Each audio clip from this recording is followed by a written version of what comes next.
If you're heading to Japan from overseas, this is critical information you absolutely need to know.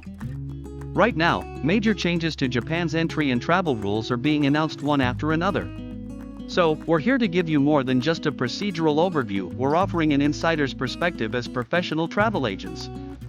The key focus of this video is on the things that are going to change fundamentally between now and 2026.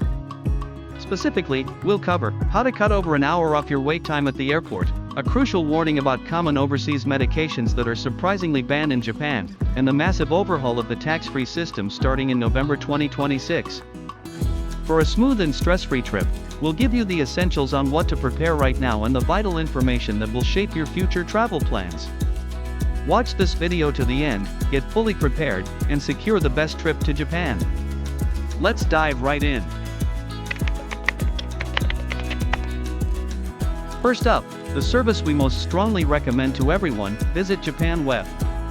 This is the official system run by the Japanese government, allowing you to pre-register your information before your flight. From our perspective as travel agents, this is arguably the smartest preparation you can make before your trip. Why do we push this so hard?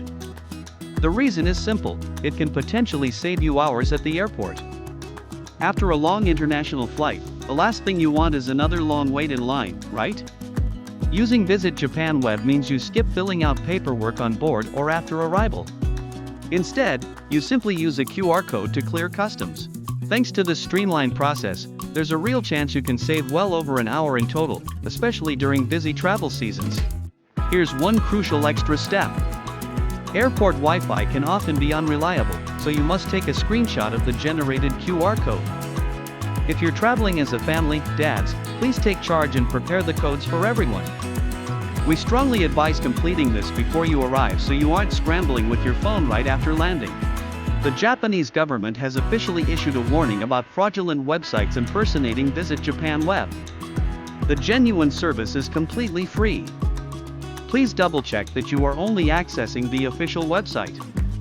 We will include a link to the authentic site in the video description, so if you are watching this, please proceed from there. Finally, here is one critical professional warning. While the automated gates in the airport that use the Visit Japan Web data are fast, they come with the risk that you will not receive the temporary visitor stamp required for things like the JR Pass or tax-free shopping. Missing this stamp can lead to a loss of hundreds of dollars and the collapse of your travel plans. The best strategy to avoid this loss is to purposely skip the automated gate. Instead, use Visit Japan Web for faster processing, but make sure you hand your passport to a manned immigration officer to ensure that the stamp is securely placed inside. For fathers prioritizing time efficiency, this one small extra step is the best strategy that leads to huge financial benefits later on.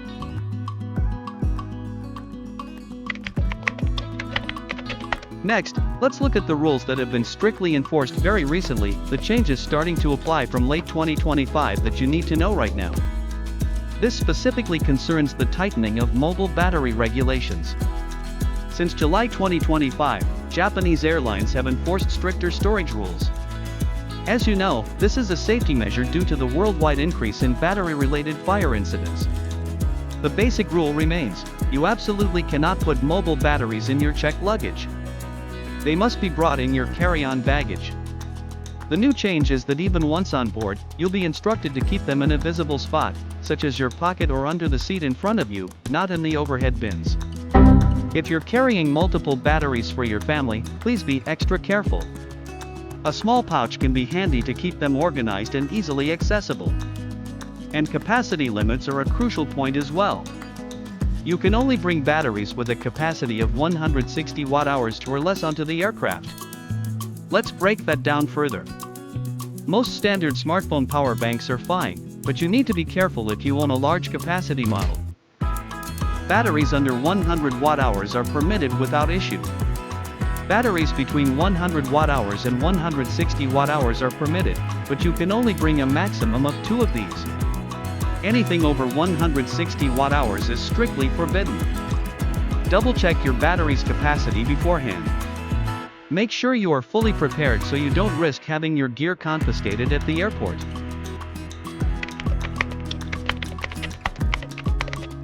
Next, we need to deliver a major warning about the most strictly enforced rules regarding prohibited items, the rules that frequently cause unexpected trouble for overseas visitors. This is one of the biggest hidden traps when entering Japan. First, let's talk about food.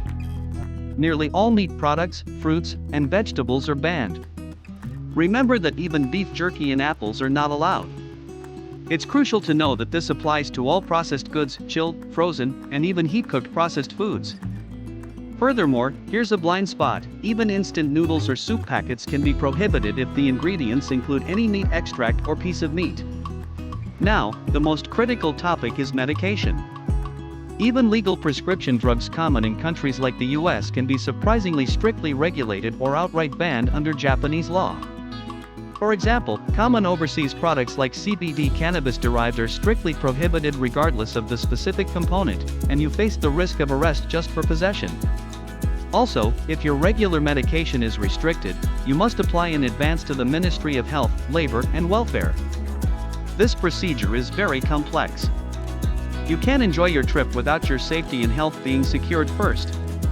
If you bring any prescription drugs, no matter how inconvenient it is, you must check the official Japanese government website to confirm if they are permitted and if an application is required. In addition, there are two more items we, as professionals, want to caution you strongly about. First is counterfeit branded goods. These are classified as prohibited imports, just like drugs or firearms. If found by customs, any fake item purchased overseas will be confiscated immediately. Be especially careful if you buy online and ship items to Japan later. Second is large amounts of cash. If the total amount of cash, checks, and other securities exceeds 1 million Japanese yen or its equivalent, you are obligated to declare it. Failing to declare it is subject to penalties, so always be honest when making your declaration. Now for the core information of this video. We're going to talk about the major overhaul of the tax-free system, which will fundamentally change your shopping experience starting in November 2026. The current system of buying tax-free at the register is ending. From now on, you will pay the full, tax-inclusive price at the store, and then apply for the refund at the customs counter at the airport upon departure.